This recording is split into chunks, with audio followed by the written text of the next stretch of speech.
Hey guys, this is me, T-Dude here, on a first impressions look of the recently released Leap of Fate.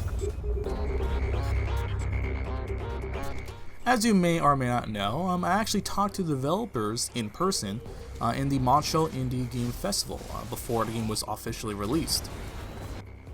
I remember they were talking about iPad support and also being integrated to Steam, and I was patiently waiting to finally play this game. So the developers emailed me and I got a special beta code before the release of the game, about a week before the official release date. And I got to play some of it, and I gotta say, it's really good.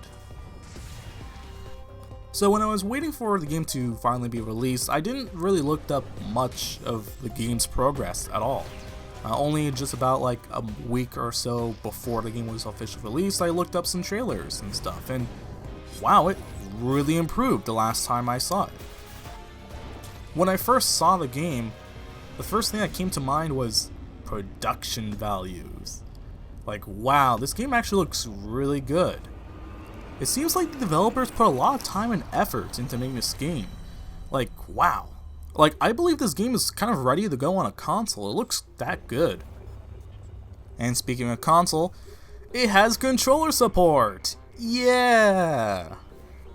So it was great to have options like the always classic keyboard and mouse controls, but I really appreciated the controller support because I'm more of a console guy and I love me some controllers when playing PC games. So it's great that it works.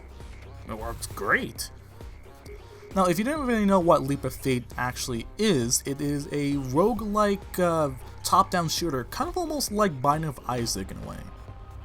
I remember the developers actually kind of telling me that, and it drew a huge inspiration on the style of the gameplay, since the developers actually really like those roguelike type of games.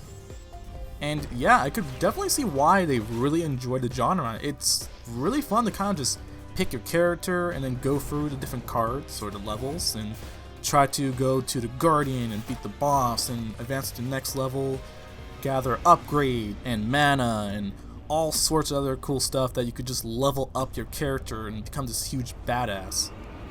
And with that, it easily has that infinite replayability that I remember talking to the developers about.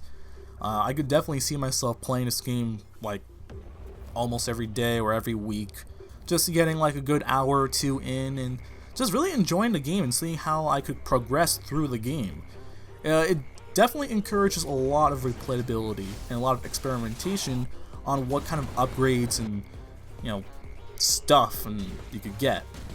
And the art style is intriguing as it really complements the aesthetic that they're trying to go for.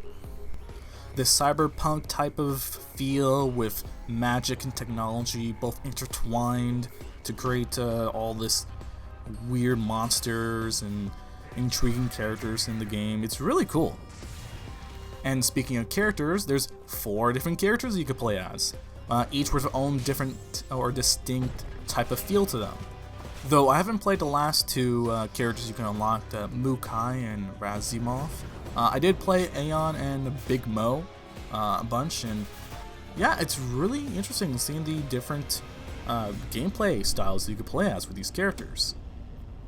Aeon with shooting, you know, like magic bullets or something like that, and Big Mo with that cool laser. It's really cool seeing the different gameplay styles you could play with this game.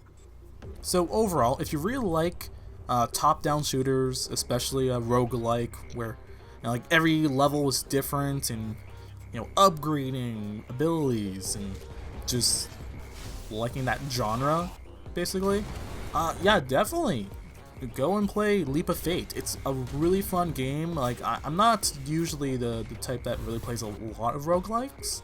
Probably because I never really played a bunch of them. But yeah, this game is awesome and I highly recommend it. So this is me, T-Dude here. Thanks for watching on this first impressions of Leap of Fate. Definitely get this game, guys. And if you like the videos and want to watch a bunch of other cool videos, definitely subscribe to my YouTube channel for more awesome gaming variety.